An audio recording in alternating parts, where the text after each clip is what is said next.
At my nephew's birthday, my brother mocked, "Still playing house with your dogs?" As everyone laughed. Then the front door opened, a woman walked in, gently carrying my toddler from his nap. "Go to Daddy," she said. My daughter ran into my arms shouting, "Daddy." The room fell silent.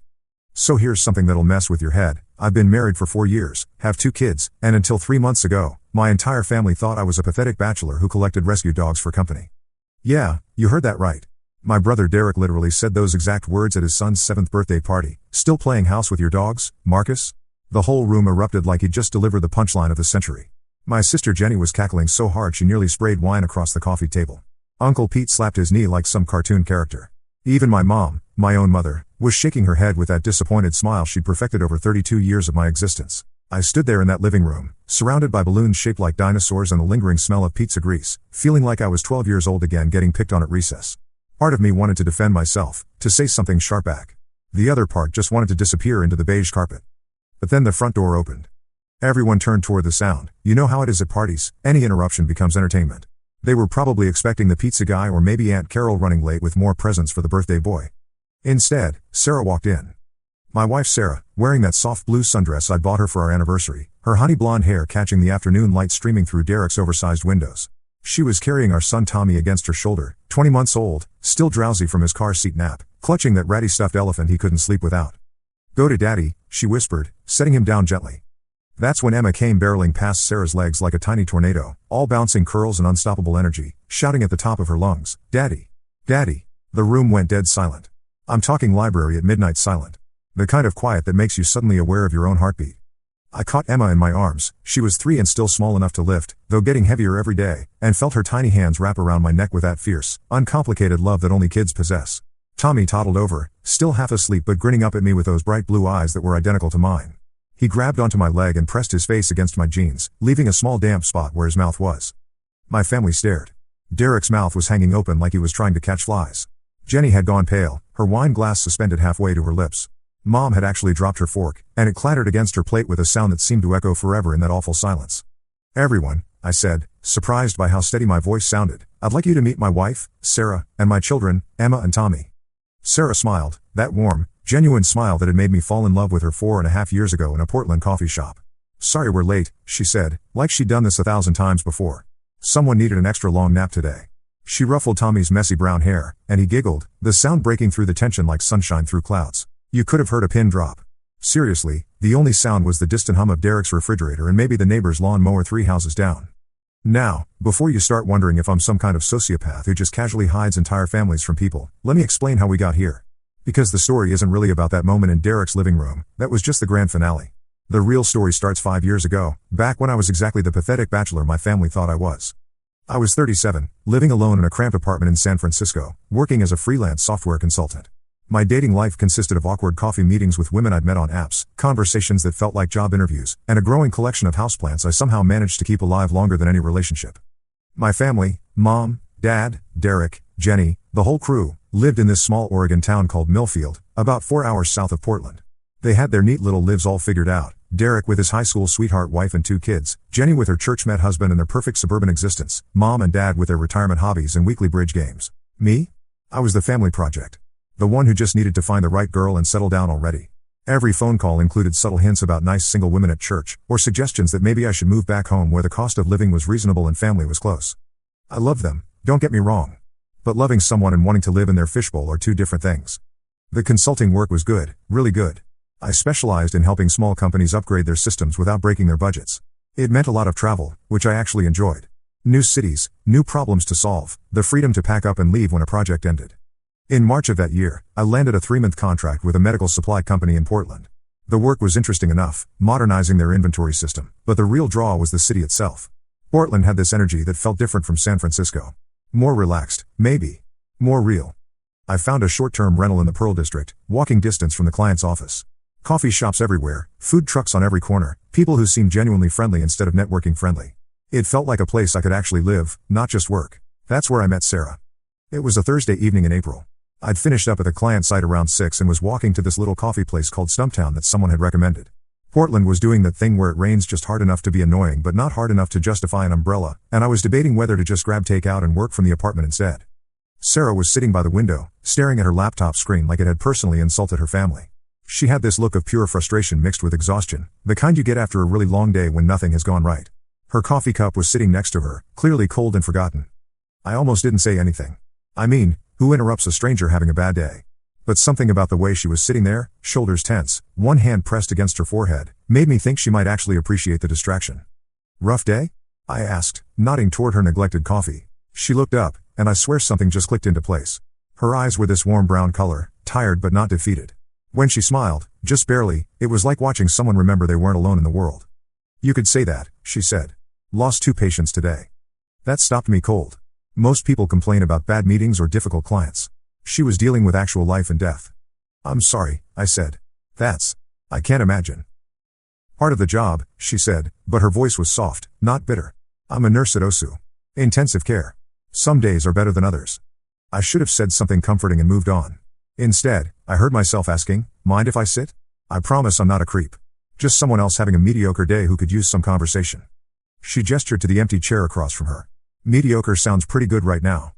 We talked for 3 hours. About everything and nothing, her work at the hospital, my consulting projects, the way Portland felt different from other cities, books we'd read too many times, movies that were terrible but somehow perfect.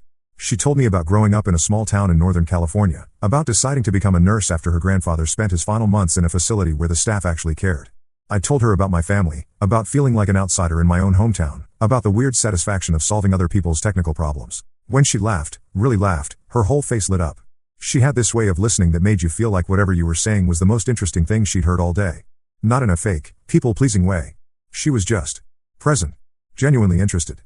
By the time the coffee shop started putting chairs up on tables, I realized I hadn't thought about work, or my family's expectations, or my own loneliness for hours. I should probably head home, she said, closing her laptop. Early shift tomorrow. Yeah, I should too. I stood up, suddenly not wanting the evening to end. This was really nice. Thank you. Thank you. I didn't realize how much I needed this. I almost let her walk away. Almost convinced myself that she was just being polite, that a woman like her wouldn't be interested in some random consultant passing through town. But as she reached for the door, I found myself saying, Sarah? She turned back. Would you maybe want to have dinner tomorrow? Somewhere that serves hot food instead of lukewarm coffee? Her smile was worth every second of anxiety that preceded it. I'd like that. Our first real date was at this little Italian place in the Alberta district. Sarah showed up straight from work, still in her scrubs but with her hair down and lipstick that made her look less tired. She apologized for not having time to change, but honestly, seeing her in those scrubs, knowing she'd just spent 12 hours taking care of people, probably saving lives, was more impressive than any dress could have been. We ordered too much food and talked until the waitstaff started giving us looks. She told me about the patient she'd helped stabilize that afternoon, how his wife had cried when the doctor said he was going to be okay. I told her about the inventory system bug I'd finally tracked down after 3 days of searching, how satisfying it was when all those numbers finally lined up correctly. You like fixing things, she observed. I like solving puzzles. Making order out of chaos. Same here, just with human bodies instead of computer systems. When I walked her to her car, she hesitated with her hand on the door handle. I should probably mention, she said, I'm not great at casual dating. I tend to catch feelings. Good thing I'm not great at casual anything. She kissed me then, soft and brief, but with enough promise to keep me awake half the night thinking about it. My 3-month contract turned into 6 months. Then 9. The client loved the work I was doing, kept finding new projects that needed attention. I told myself it was just good business sense to stay, but the truth was I couldn't bring myself to leave Sarah. We fell into this rhythm that felt natural and right. She'd work her 3 12-hour shifts at the hospital, then have 4 days off. I'd structure my schedule around hers when I could, working late on the days she was at the hospital, then spending long weekends exploring the city together. She showed me Portland through the eyes of someone who'd lived there for 3 years, who knew which food trucks had the best tacos and which hiking trails offer the best views without too much tourist traffic. I showed her the city through the eyes of someone seeing it fresh, finding wonder in things she'd started taking for granted. 6 months in, she mentioned that her lease was coming up for renewal. The landlord's raising the rent again, she said. I might need to find a roommate or look for something smaller. I was staying in an extended stay hotel at that point, paying way too much for a cramped room with a kitchenette. What if you had a roommate who was really good at fixing computer problems and making coffee? I asked. We moved in together 2 weeks later. It wasn't some grand romantic gesture. We were practical about it, split the rent, split the utilities, split the groceries. But there was something magical about waking up next to her on the mornings when she didn't have to work, about coming home to someone who was genuinely happy to see me. Sarah had this way of making even ordinary moments feel special. Sunday morning pancakes became a ritual. She'd make the batter from scratch while I handled the bacon, and we'd eat at the little table by the kitchen window, reading different sections of the newspaper and stealing bites of each other's food. She'd come home from particularly hard shifts drained and quiet, and I'd learned that sometimes she needed to talk through what had happened and sometimes she just needed to be held. I'd tell her about difficult clients or frustrating code problems, and she'd listen with the same attention she gave her patients.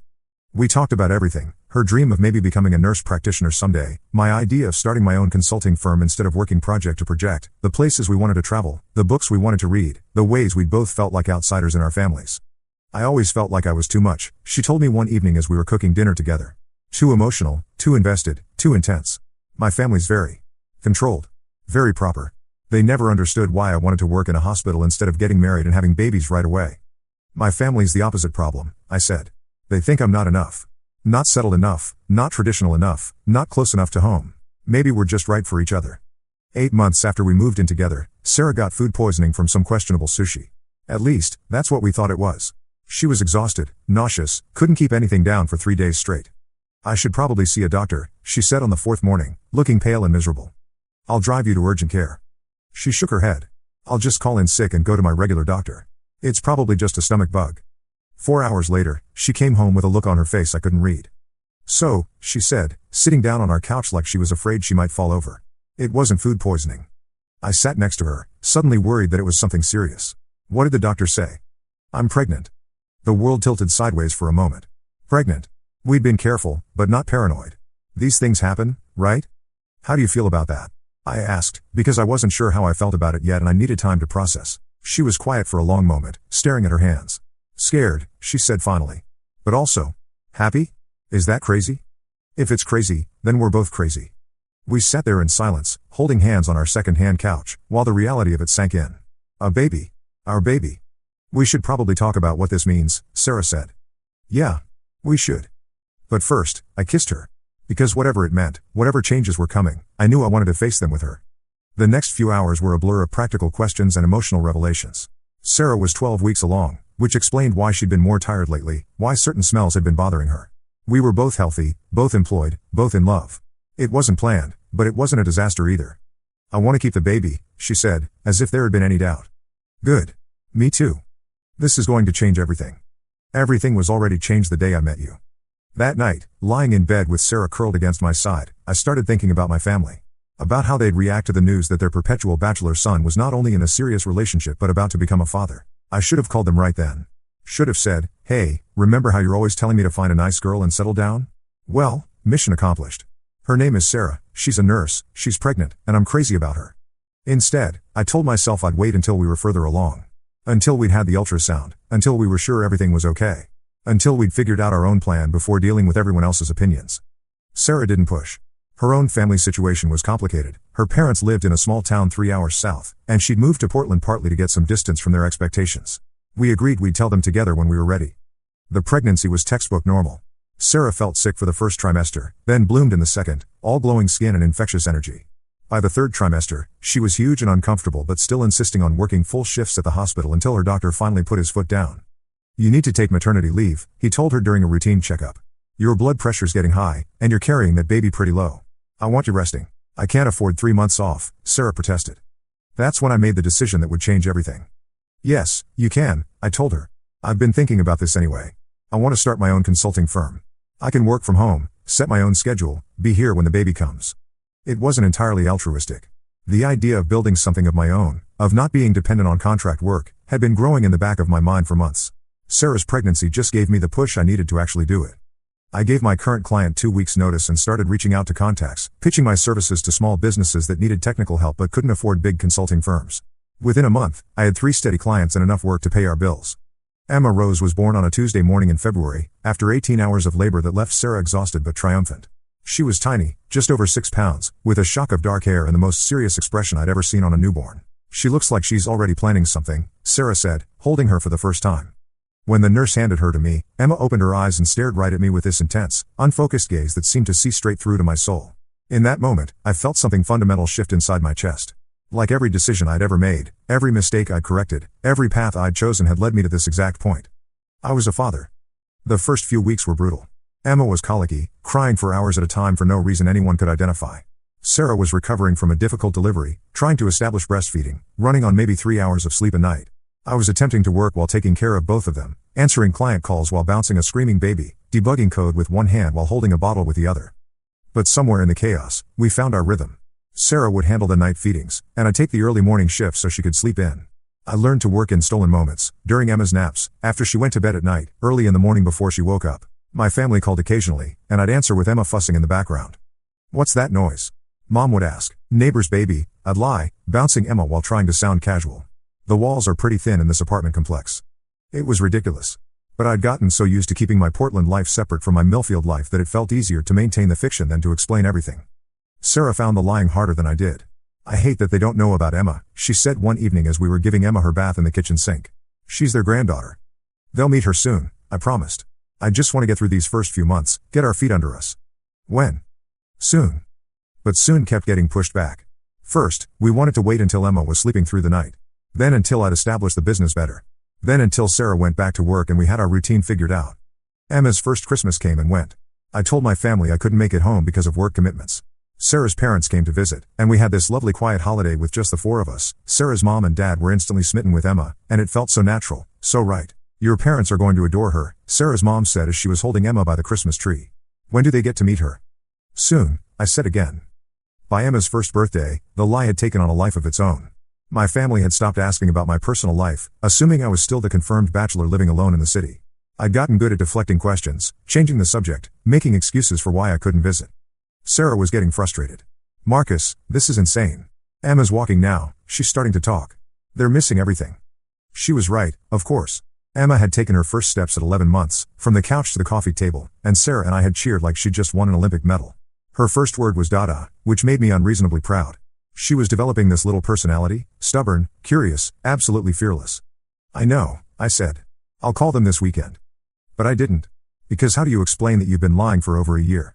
How do you say, "Surprise, I have a wife and a 1-year-old daughter that I somehow forgot to mention"? That's when Sarah got pregnant again. We weren't trying, exactly, but we weren't being as careful as we probably should have been. Emma was just 15 months old when Sarah took the test. "Well," she said, staring at the little plastic stick. "This is going to be interesting." This pregnancy was different. Sarah was more tired, more emotional, more physically uncomfortable. Chasing after a toddler while growing another human being was exhausting.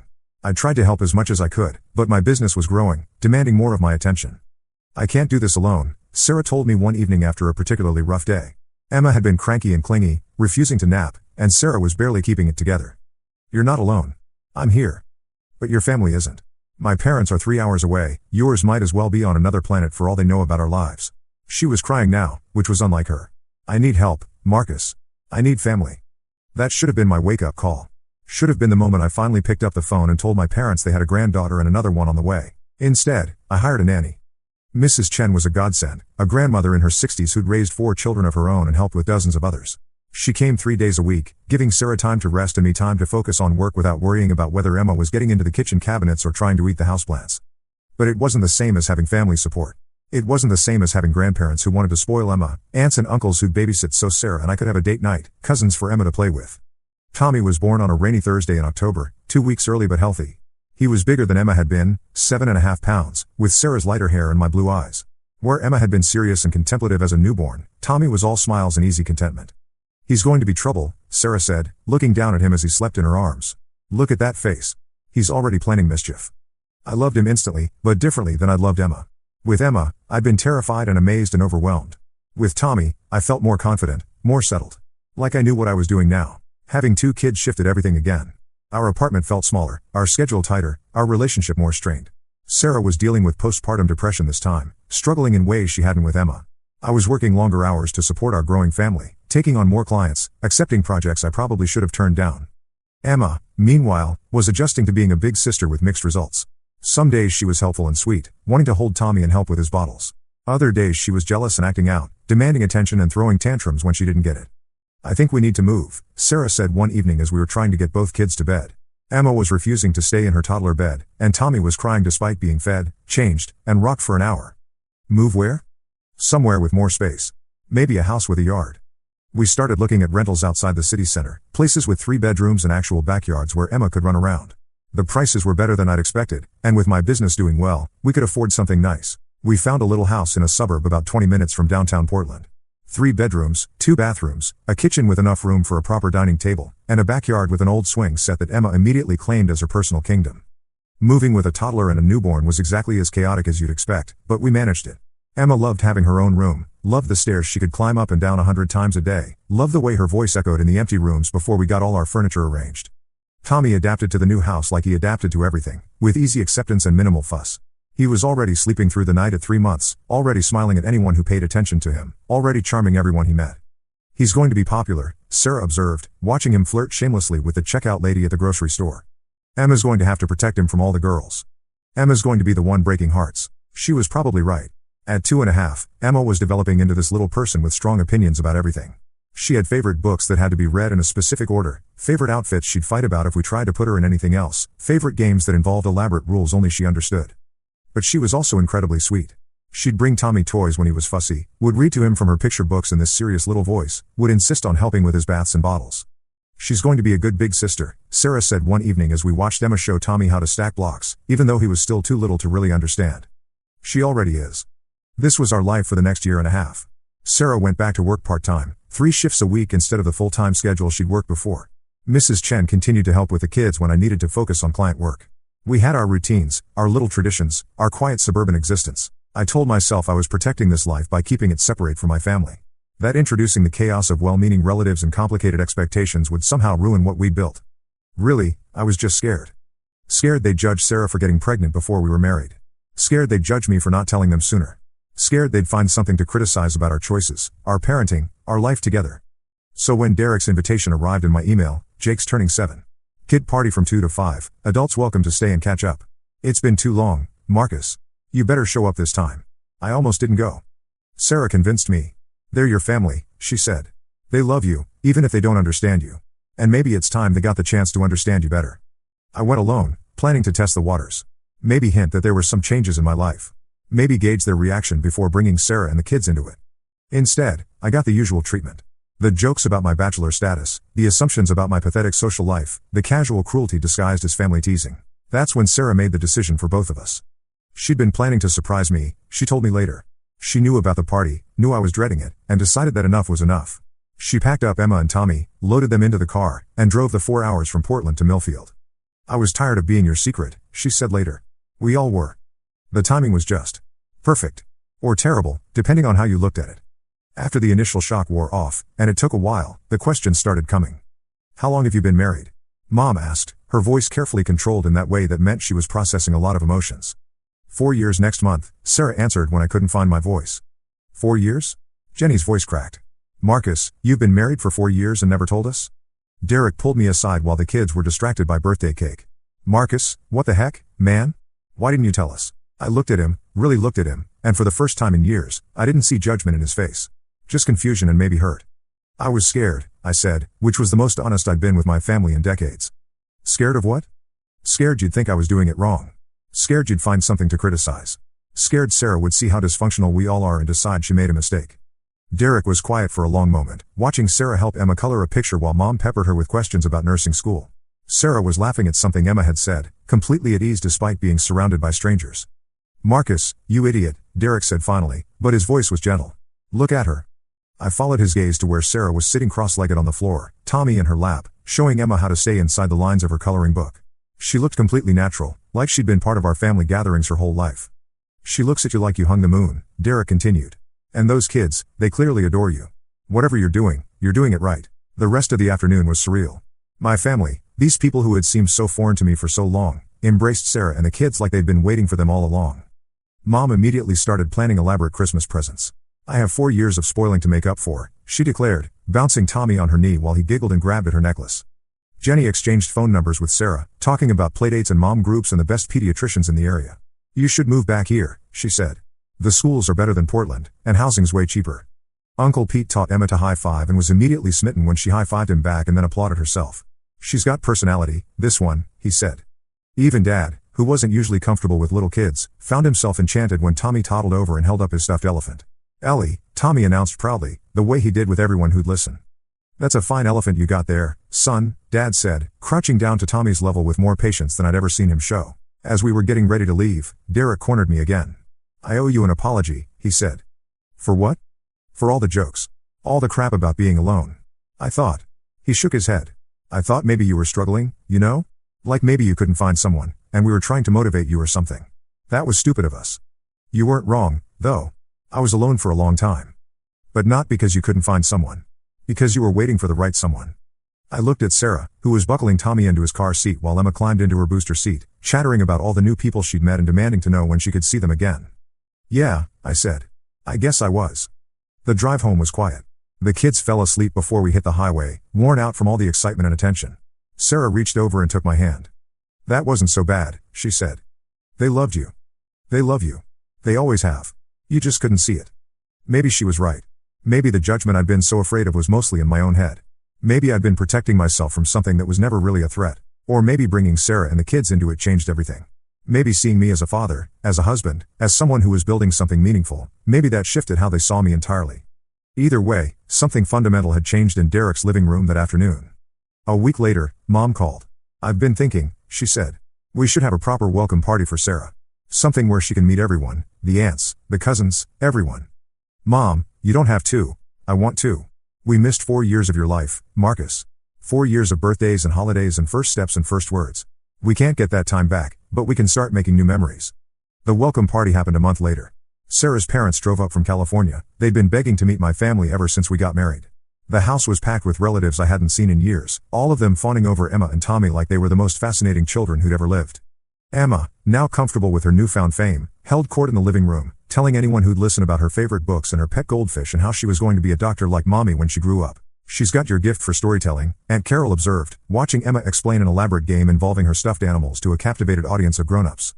Tommy, initially overwhelmed by all the attention, gradually warmed up enough to let great Uncle Pete read him a story and let Cousin Margaret teach him how to play patty cake. He looks exactly like you did at that age, Mom told me, watching Tommy struggle to turn the pages of a picture book by himself. Same determined little frown when he's concentrating. Sarah says he has my stubborn streak too. Poor Sarah, Mom said, but she was smiling. She has no idea what she's gotten herself into. Later, as we were cleaning up paper plates and deflating balloons, Jenny pulled me aside. Can I ask you something? Shoot. Were you afraid we wouldn't approve of them? I thought about lying, giving some diplomatic answer that wouldn't hurt anyone's feelings. Instead, I went with the truth. Yeah. I was. Marcus, they're perfect. Sarah's wonderful, and those kids. She shook her head. Emma reminds me so much of you at that age. Always asking questions, always thinking 10 steps ahead. And Tommy? Tommy's going to be trouble, just like his daddy. She grinned. I can't wait. As we drove home that night, Sarah was quiet. The kids were asleep in the back, exhausted from another day of being the center of attention. Penny for your thoughts, I said. I was just thinking about time, she said. How we can't get it back once it's gone. Are you upset that we waited so long? No. I mean, maybe a little sad that they missed so much. But not upset. She looked out the window at the lights passing by. I think we needed that time, just the four of us. To figure out who we were as a family before we let anyone else in. She was right, as usual. Those first 4 years had been precious partly because they were ours alone. We'd built our foundation without outside influence, without well-meaning relatives offering advice or judgment. Now we were strong enough to expand the circle. The changes started small. Sunday phone calls that included updates about the kids. Photos texted back and forth.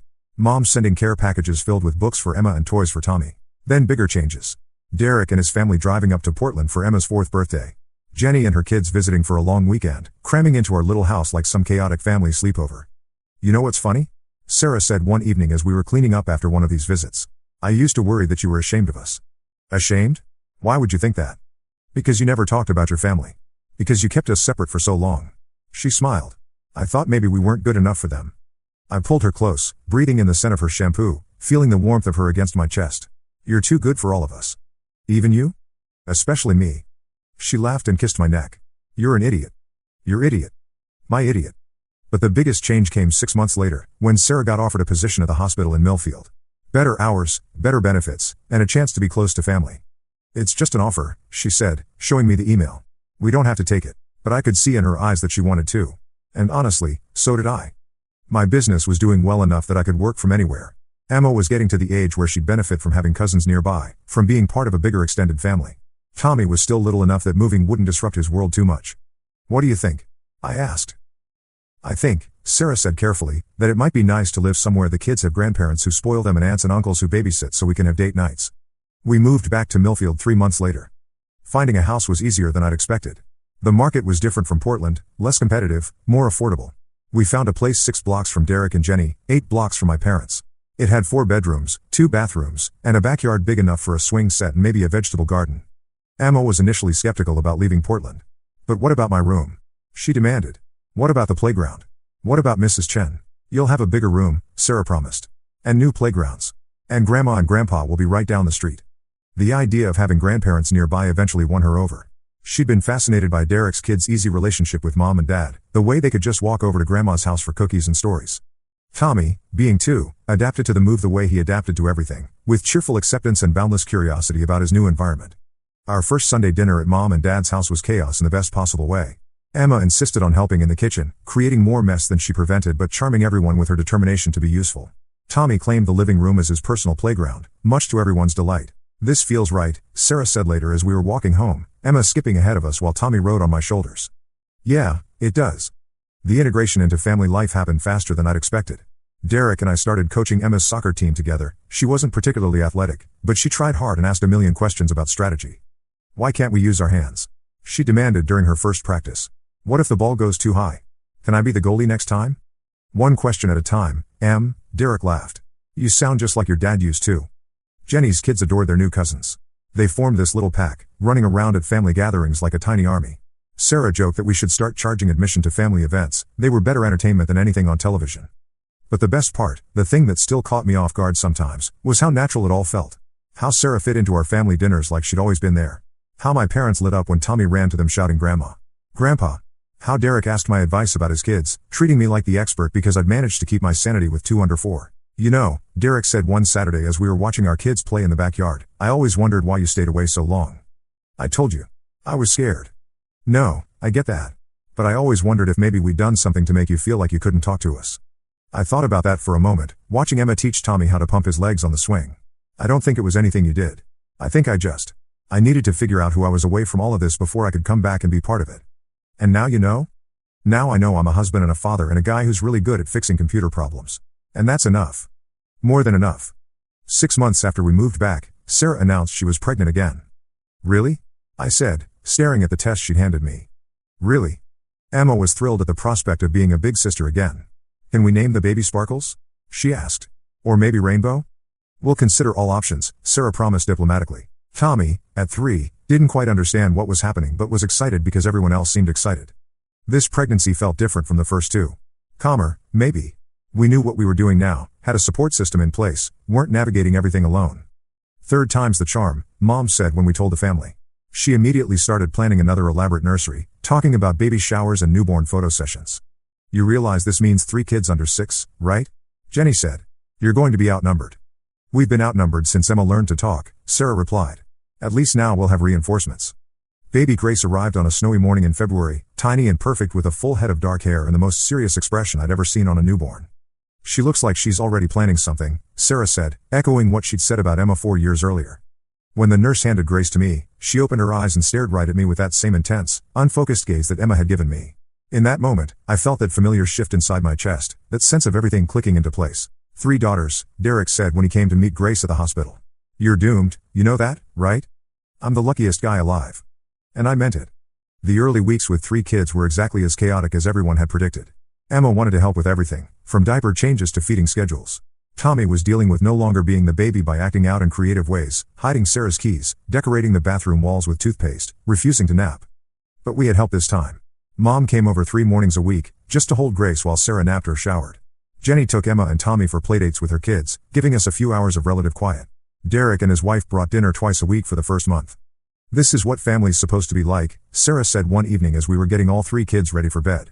Grace was sleeping in her bassinet, Tommy was in his pajamas playing with blocks, and Emma was reading a picture book to herself in that serious voice she used when she was concentrating. Chaotic and loud and wonderful? Present. Available. Willing to help without being asked. She was right. This was what I'd been afraid of losing by keeping my Portland life secret, this sense of belonging, of being part of something bigger than just our little nuclear family. Emma started kindergarten that fall, full of excitement and nervous energy. She made friends easily, came home every day with stories about her classmates and her teacher and the amazing things she was learning. Did you know that butterflies taste with their feet? She announced one afternoon. And that some trees can live for thousands of years? And that the sun is actually a star? I did know those things, I said. But I love hearing you tell me about them. Tommy started preschool 2 mornings a week, mostly to give Sarah a break with Grace but also because he was ready for the social interaction. He was naturally outgoing, making friends with everyone from his classmates to the school custodian. Grace grew from a serious newborn into a smiley, social baby who charmed everyone she met. She had Sarah's easy laugh and my blue eyes, and she seemed to find joy in everything: the mobile above her crib, the sound of her sisters' voices, the way light moved across the ceiling. "She's going to be the peacemaker," Sarah observed, watching Grace smile at Tommy even when he was being loud and rambunctious. "The one who keeps everyone together. Every family needs one of those." "What does that make you?" "The guy who fixes things when they break." "And me?"